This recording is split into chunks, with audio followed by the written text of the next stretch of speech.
आदरणीय सभापति जी, हमने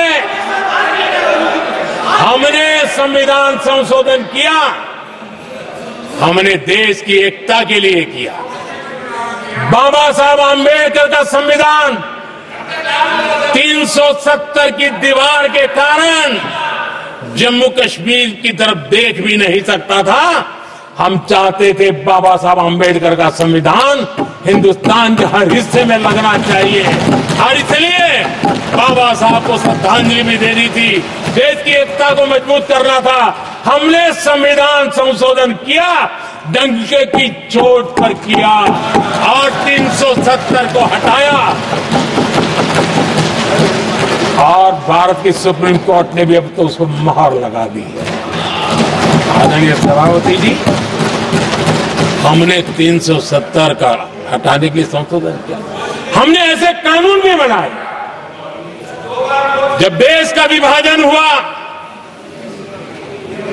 महात्मा गांधी समेत देश के वरिष्ठ नेताओं ने सार्वजनिक रूप से कहा था कि पड़ोस के जो हमारे देश हैं, जहां जो माइनॉरिटीज है, वो जब भी संकट में आएगी तो उनकी चिंता ये देश करेगा। गांधी जी ने का वचन था, जो उनके नाम पर सत्ता पर चढ़ जाते थे उन्होंने तो पूरा नहीं किया, हमने सीएए ला करके उसको पूरा किया।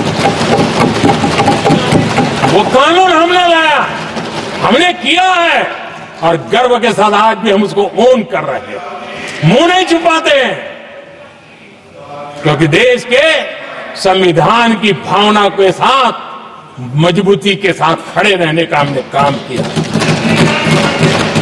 आदरणीय सभापति जी, हमने जो संविधान संशोधन किए हैं वो पुरानी गलतियों को ठीक करने के लिए किए, और हमने एक उज्जवल भविष्य का रास्ता मजबूत करने के लिए किए हैं, और समय बताएगा, समय की कसौटी पर हम खरे उतरेंगे, क्योंकि वो सत्ता स्वार्थ के लिए किया गया पाप नहीं है, हमने देश हित में किया हुआ पुण्य है।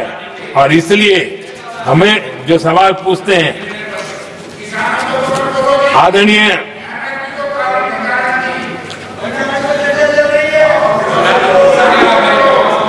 आदरणीय सभापति जी, यहां संविधान पर अनेक भाषण हुए, अनेक विषय उठाए गए, हर एक की अपनी मजबूरियां होगी, राजनीतिक कुछ न कुछ करने के लिए कुछ करते होंगे, लेकिन आदरणीय सभापति जी, हमारा संविधान सबसे ज्यादा जिस बात को लेकर के संवेदनशील रहा है वो है भारत के लोग, वी द पीपल, भारत के नागरिक।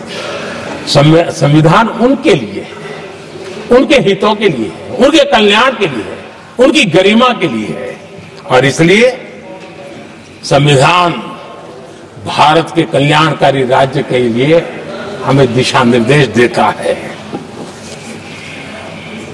और कल्याणकारी राज्य का मतलब है जहां नागरिकों को भी गरिमा प्राप्त हो, उनको गरिमामय जीवन की गारंटी मिलनी चाहिए। हमारे कांग्रेस के साथियों को एक शब्द बहुत प्रिय है, मैं आज उस शब्द का उपयोग करना चाहता हूं, और उनका सबसे प्रिय शब्द जिसके बिना वो जी नहीं सकते, वो शब्द है जुमला।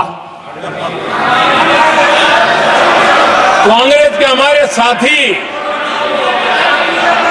उनको दिन रात जुमला, लेकिन इस देश को पता है हिंदुस्तान में अगर सबसे बड़ा जुमला कोई था, और वो 4 पीढ़ी ने चलाया, वो जुमला था गरीबी हटाओ।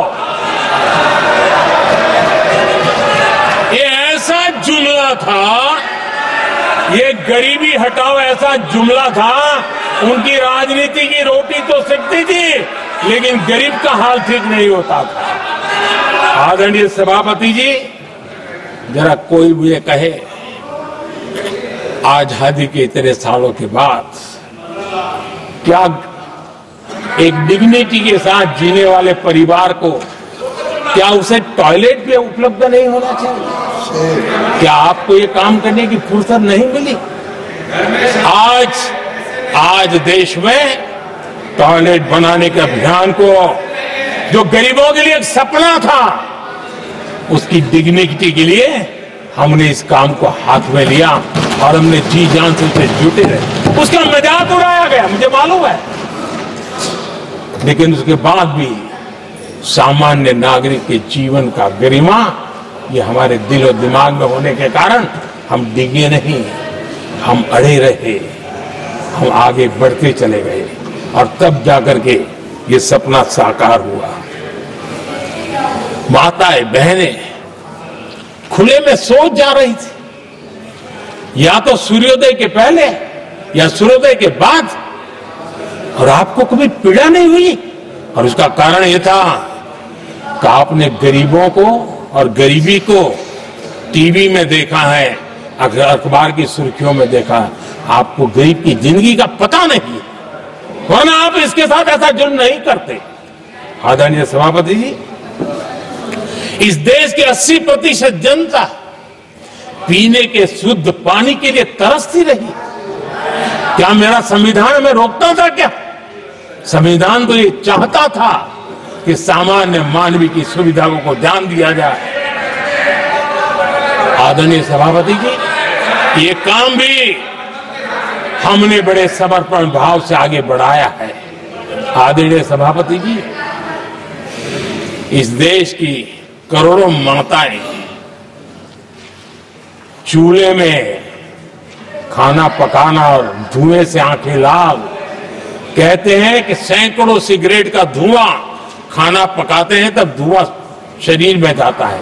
उन माताओं बहनों की आंखें लाल होती थी, इतना नहीं, उनका शरीर स्वास्थ्य खत्म हो जाता था। उनको धुएं से मुक्ति का काम, और 2013 तक क्या चर्चा चलती थी, 9 सिलेंडर देंगे कि 6 सिलेंडर देंगे। इस देश ने देखते ही देखते हर घर तक गैस का सिलेंडर पहुंचा दिया, क्योंकि हमारे लिए हर नागरिक 70 साल के बाद जो बेसिक सुविधाएं हैं उसकी तरफ। आदरणीय सभापति जी, अगर हमारा गरीब परिवार दिन रात मेहनत करके गरीबी से बाहर निकलने के लिए कोशिश करता है, बच्चों को पढ़ाना चाहता है, लेकिन घर में एक बीमारी आ जाए तो उसका सारा प्लान बेकार हो जाता है, पूरा परिवार की सारी मेहनत पानी में चली जाती है। क्या इन गरीब परिवारों के इलाज के लिए कुछ आप सोच नहीं सकते थे? 50-60 करोड़ देशवासियों को मुफ्त इलाज मिले। संविधान की उस भावना का आदर करते हुए हमने आयुष्मान योजना को लागू किया, और आज देश के 70 साल के ऊपर के किसी भी वर्ग के क्यों न हो, उनके लिए भी हमने व्यवस्था की। आदरणीय सभापति जी, जरूरतमंदों को राशन देने की बात, और उसका भी मजाक उड़ाया जा रहा है। जब हम कहते हैं कि 25 करोड़ लोग गरीबी को परास्त करने में सफल हुए हैं, तो फिर हमें सवाल पूछा जाता है कि आप गरीब को राशन फिर क्यों देते हो? आदरणीय सभापति जी, जो गरीबी से निकल के आया है, उसे पता होता है कि अस्पताल में भी एक पेशेंट स्वस्थ होने के बाद जब छुट्टी देते हैं ना, तो डॉक्टर भी कहता है कि आप घर जाइए, तबीयत ठीक है, ऑपरेशन अच्छा हुआ है, लेकिन महीने पर ये जरा संभालना, ये मत करना, क्योंकि पेशेंट दोबारा तकलीफ में ना आए, गरीब दोबारा गरीब न बने, इसलिए उसका हैंड होल्डिंग जरूरी है।